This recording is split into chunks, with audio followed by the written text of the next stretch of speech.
කෙල්ලෙක්ට කැමති වෙන්න හේතු 8ක් තියෙනවා. ඔය බැඳලාද? කොල්ලෙක් කෙල්ලෙක්ට කැමති වෙන්න හේතු කීයක්ද? 8ක් තියෙනවා. එක රූපේ. මොකද්ද? රූපේ. රූපය.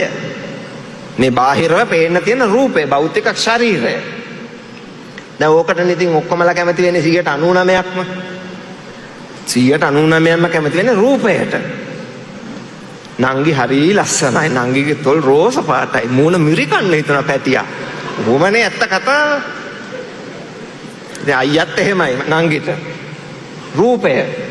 එයා හරි ලස්සනයි චීස් බෝල් වගේ මේ පැටියා. කොහොම තමයි අපි කතා කරන්නේ ඉතින්. ඇත්ත කතාව. දැන් ඔය නංගිගේ මැද දත වැටුනොත් මොකද වෙන්නේ? මේ මැද දත වැටුනොත් මොකද වෙන්නේ? නංගි කැතයි. නංගි කැතයි. ඔය සුභා තෙරණියගේ කතාව බලන්නකො හැම එකකටම බද්ධ වෙවි මේවා යන්නේ. මුව පැටිකියගේ වගේ ඇස් දෙක ඔයාගේ කිව්වනේ සුභා තෙරණියට උඹ කැමති ඇහැටද? ඔව් ඕක තියනම් නිදා ගන්න නැතුව ඉන්න පුළුවන් කිව්වා. එහෙනම් ගලවගත් මෙහෙම ගලවලා දුන්න ඕක තියාගන්න කියලා. කවුද කැමති? කවුද කැමති යථාර්ථය? හරි? ඕවටනේ බඳින්න ඉතින් නංගිගේ දත් සෙට් එක හැලුනොත් අයියා කැමති නැහැ නංගිට. වැඩක්ද රූපයට ආදරය කරනවා. රූපය. ඊට පස්සේ කාරණාව බලන්නකො. hina වෙනකොට ලස්සනයිලු. මොකද hina වෙනකොට කෙල්ල hina වෙනකොට හරිය ලස්සනයි. ඉතින් hina වෙන්නේ කොහොමද අර වගේ දෙයක් වුණොත් එක හැරේ.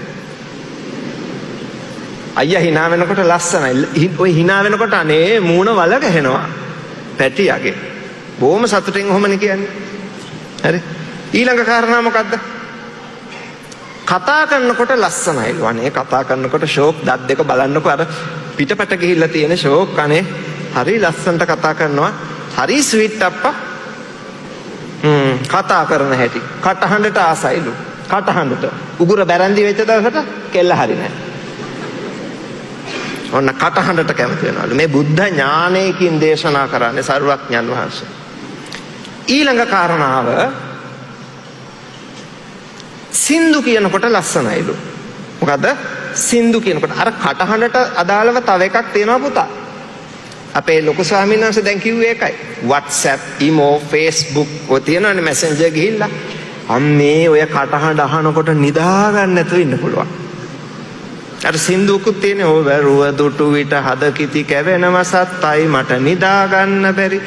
ඇය මා ළඟ නැති හන්දයි.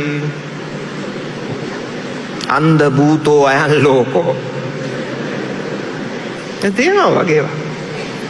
හරි ලස්සනයි සින්දුව.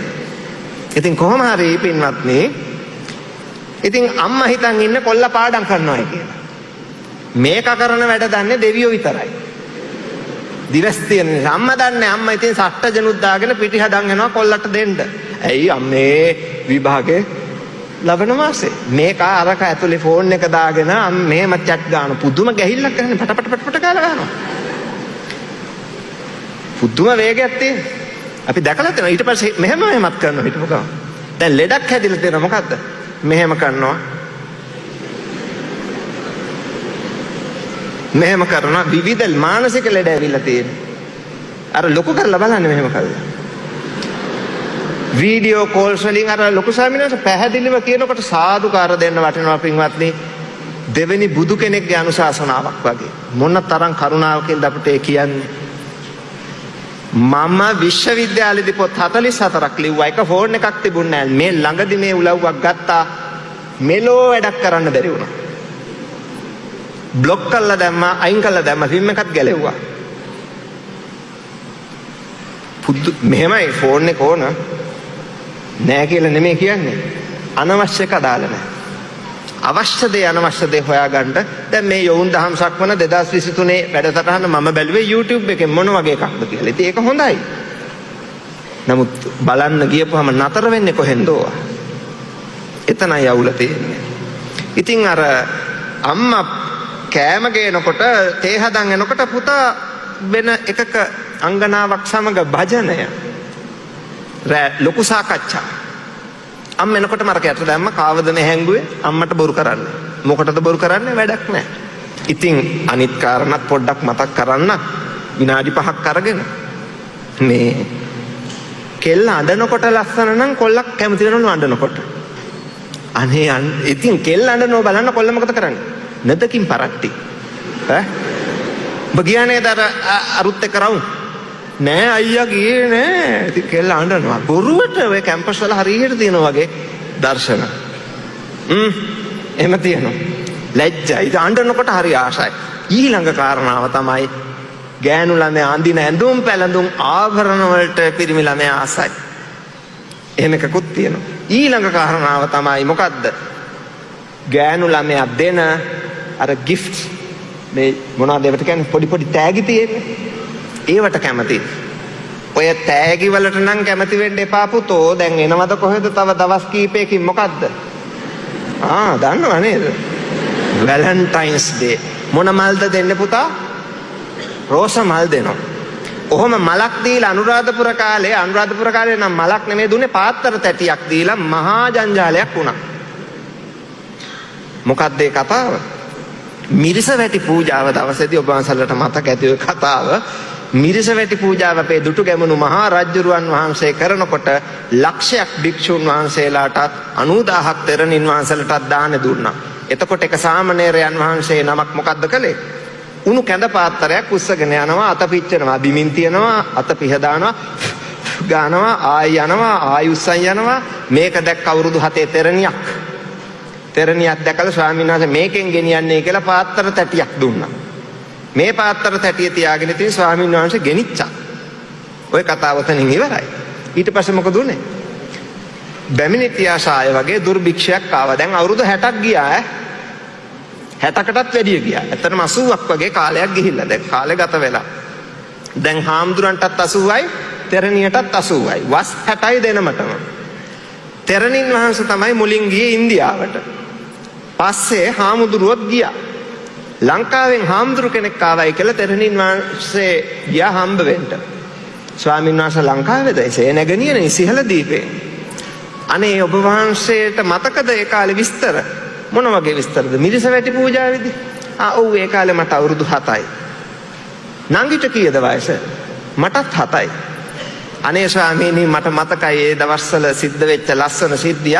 මං අවුරුදු 7 සාමණේරයන් වහන්සේ නමකට පාත්‍ර තැටියක් දුන්න කැඳ පාත්‍රය ගෙනියන්න. අර හාමුදුරුවෝ මල්ලේ තිබිලා අර පාත්‍ර තැටිය අරන් කියනවා නංගි මේ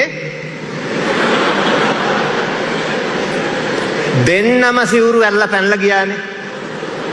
කසාද බැන්දා. තරුණ කාලේ ආපු නැති විශේෂ ගැහුවේ 80 දී. පරිස්සම් වෙන්න මේක විහිළුවක් නෙමෙයි. සබ්බ පාපස්සකරණං කුසලස්ස උපසම්පදා සචිත්ත පරියෝදපනං ඒතං බුද්ධානුශාසනං හිත හදා ගන්නට. නැත්තම් බණ කියන මමත් ඉවරයි. හාරිත ජාතකයේ කියවන්න ලොකු සායනසේ ලස්සන පොත් පෙළක් ලියලා තියෙනවා. මම නිතර කියවනවා විතර නෙමෙයි පිරිවෙනේ හාමුදුරන්ටත් ගිහින් දෙනවා. මුනික ජාතකයේ කියවන්න, හාරිත ජාතකයේ කියවන්න, මුදුලක්කන ජාතකයේ කියවන්න. දේවාදී දේව ලෞතුරා සම්මා සම්බුද්ධත්වයට පත් වෙන්න අපේ සරුවක්ඥන් වහන්සේ පෙරම් පුරන කාලේ ස්ත්‍රීන් දැකලා කෙලස් ඇවිල්ලා උඩින් ගියපු ඍෂිවරුත් බිම වැටුණා නම් අපි හතර ගාතෙන් යන්න එපා. ඒ නිසා ප්‍රවේශම් කරගන්න මේ හිත ඒකටයි සතිමත් භාවය අපට දීලා තියෙන්නේ. මයින්ඩ්ෆුල්නස් කියන්නේ සිහිය පිහිටව ගන්න. භාවනාවක් කරන්න. කවදාවත් භාවනාවක් නොකර මොකක් හරි පුහුණුවක නොයේදී මේකෙන් ගොඩ යන්න බෑ. ඇති වෙලා ඉවරයි නේද? වැඩියක් ගත්තා. කියන්න ගොඩක් දේවල් තියෙනවා. මම මේක තැන් තැන් වලින් කෑලි කීපයක් අමුණලා කිව්ව ඔයත්තන්ට මේක තේරුම් ගන්න. දුක් වෙන්න එපා. සතුටෙන් ඉන්න. අතීතන්නානුසෝචන්ති නප්පජප්පන්ති නාගතං. අතීත ඉවරයි, අනාගතය ඇවිල්ලා නැහැ. වර්තමානයේ සතුටෙන් ඉන්න. බුද්ධ ශාසනයේ තියෙන සතුටෙන් ඉන්න. සමහර අය භාවනා කරන අය ඉන්නවා මූණ දැක්කම 7 දවසක් කන්න හිතෙන එල්ලගත්ත ගමන් අනිච්චං ගාලා. බලන්නකො ශාස්ත්‍රුන් වහන්සේගේ මූණ දිහා, දුෂ්කර ක්‍රියා කරන පිළිමේ දිහා බලන්නකො. පාරක් දන්නේ ගුරුවරයෙක් නැහැ. ඒත් අකණ්ඩ වීරියත් එක්ක වැටෙන්නේ හිනාමුසු මුහුණෙන් බෝධිසත්වයෝ වැඩ ඉන්නවා. දුෂ්කර ක්‍රියා කරන පිළිමේ බලන්න.